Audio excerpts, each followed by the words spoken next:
Okay, 2002 Pathfinder, the V6 four-wheel drive.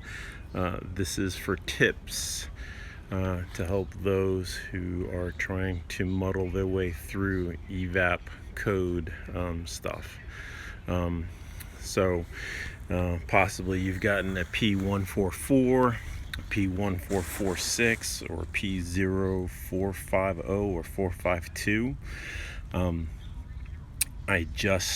The registration on this was due the end of August, and it is now mid-October, and I just passed smog, so I spent the better part of 2 months getting this done on my own. Granted, I work 6 days a week, but still, I went through some frustrations and did some things I didn't have to, and that's where I'm going to try and help give you some tips to prevent you from doing that. Alright, if you go on YouTube and you look up the other videos, one of the ones you should be looking at is the guys who have the carsandtoys.net website, and look under their heading for fuel pressure sensor. Ultimately, what ended up being the culprit on this car was the fuel pressure sensor. But those other codes you get, we'll talk about the Purge solenoid and the Purge Valve. And in trying to test those things, I did damage and caused myself problems where I shouldn't have. But the tools you're going to want to have in order to try and get through this on your own, you're going to need a vacuum pump. This is part of a brake bleeding kit, but it also works for applying vacuum. You can get a cheap one at Harbor Freight. You're going to need a multimeter, and Cars and Toys will go over that on their video. But you want the audible continuity setting, so you can hear to make sure that you have the power, as opposed to trying to look at the screen when you're laying on your back.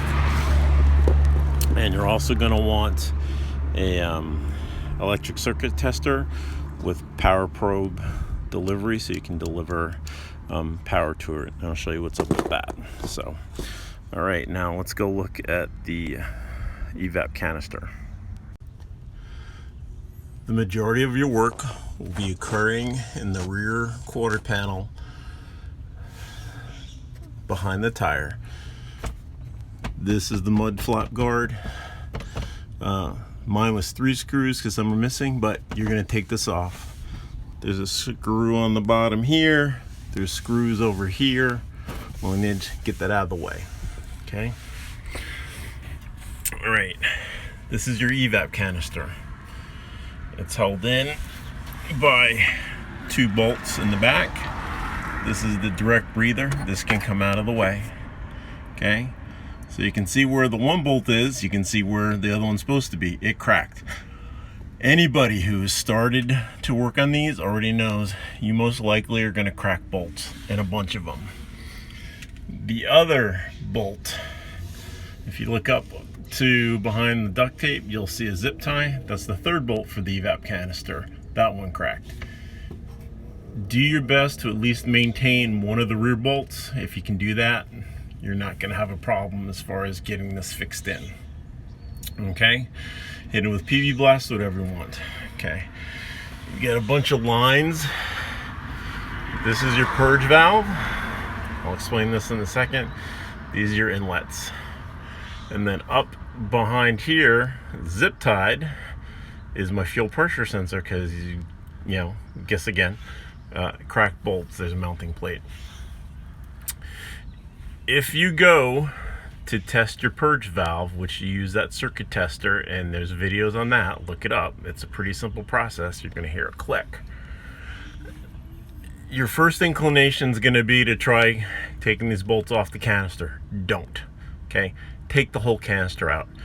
Don't try and remove this from the canister. That was my first fatal mistake, and ultimately, besides what the real problem was where I caused myself more problems.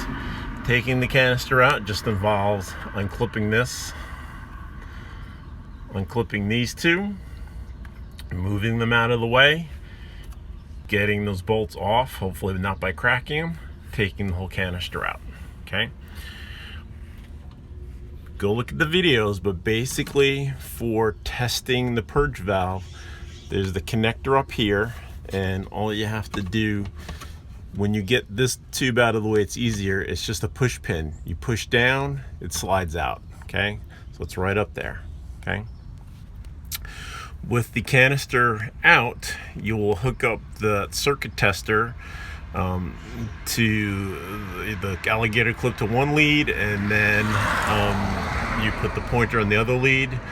You hook it up to a battery and you press, and you'll be able to test whether this is bad or not. If you can hear it click up and down, it's not bad. Don't try taking this off, okay? The fuel pressure sensor, you have to do a test with it in place, so you may actually want to do that before you take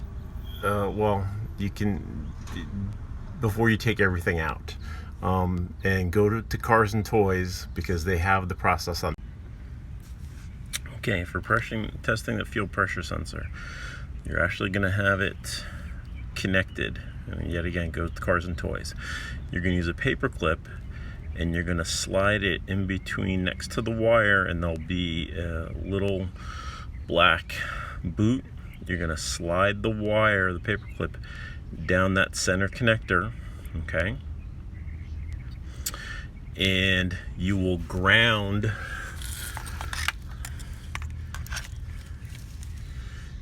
the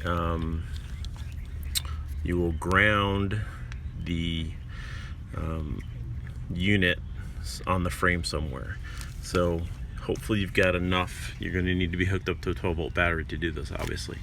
And then what you'll do is you'll have your multimeter hooked up to the sensor. I'm sorry, you're not going to use this. You're going to use the multimeter. You'll have the multimeter grounded to the frame, and then you'll use an alligator clip connection to go from this to that paper clip. You'll then apply 5 pounds of pressure. Okay. You'll get readings with no pressure. Okay. And I believe it's going to be around 3 something, and then apply pressure, and what you're checking for is that the multimeter readings are going to go up and down, okay, based on the pressure, okay? You know, when you release pressure, that'll tell you if the fuel sensor is working. What happened when I hooked this one up, when I had it in place, before I even did anything, the readings were shooting up over 30. It absolutely failed. So ultimately, this was my problem. Right, this is the purge valve solenoid. Okay, these lines are all run to the evap. Now, part of your problems you could make sure you don't have any cracks in your hoses. There's videos on how to make your own smoke machine, which I did as well. But just visibly inspect. Also, people will say you will hear when the car's running with the vacuum, you can hear if there's holes. But for checking the solenoid, you take this clip off, you press the pin connector, and you slide it out. Okay, you're gonna see those little thingies in there. I'm going to hook up the connector and I'll show you how this works. This would be the same way to test that actual purge valve. So I have the circuit tester hooked up to the battery. Okay, I've got the 1-pin alligator clip. If I go in and touch the other side, see how I got a green light? And now I'm going to deliver the charge. Listen. Okay, you hear that little thunk thunk? That means that valve or that relay is working. The purge valve on the fuel canister will do the same thing but louder. But like I said, don't take it off the evap canister because you will crack the bolts. So I had gone through all that testing. I replaced the fuel pressure sensor, and I had gone from 3 codes when I first started this process, which was P144, 1446, and 0452 or 50. after getting the fuel pressure sensor changed, and I would start up the car, the first run, no codes, happy, thought I was all set, and then I turn the car off, do something, start in, get in, drive, and the 0450, basically small evap leak, which yet again we talked about could be cracks in lines. Okay, so check those, make sure everything's connected. But on the Nissan forum, so I was grateful to them, and also to a guy who has a channel called Watch Wes Work. They talked about testing the Evap canister for leaks, and I've done that on my older 4Runner, but didn't think about this. So ultimately what happens is, if you take this purge valve off, and that's the one you can test with the circuit tester with it still attached to the canister, these bolts cracked, which I thought no big deal, because this slides in with a neck and it has an O-ring for its actual seal. But I couldn't see, and I did some smoke testing, couldn't find any holes in the lines. So I had the canister out, and based on, and you can find videos, but Watch Wes Work had one too, is I put a hose either to fit over this neck or inside of it, which is what I did.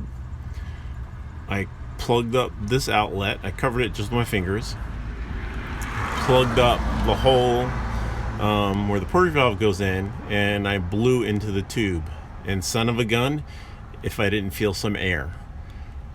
What happens is, when these bolts crack, and in the process of digging these bolts out, I actually put a crack in the canister in the seat where the bolt goes.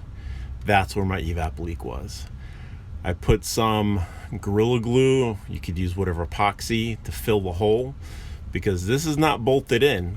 As long as it's seated with the O-ring, it's fine. I just duct taped it. Once I plugged that hole and I ran everything, no more codes. Passed my smog. So these are why I'm giving you these tips. And I know this may be a little lengthy, but if I can spare you from doing damage you don't need to, hopefully you can get through this a lot quicker than I. So also, as a recap, if you're trying to do any sort of engine code work on your own, if you don't have an OBD2 reader, you need to get one. It's impossible for you to do any of this work on your own without this. Don't get the cheapest ones there are. I think I paid like $40 at Harbor Freight for this one, but you want one that has the functions where it can do, it's called your I am readiness, which is what I used to make sure my car was ready for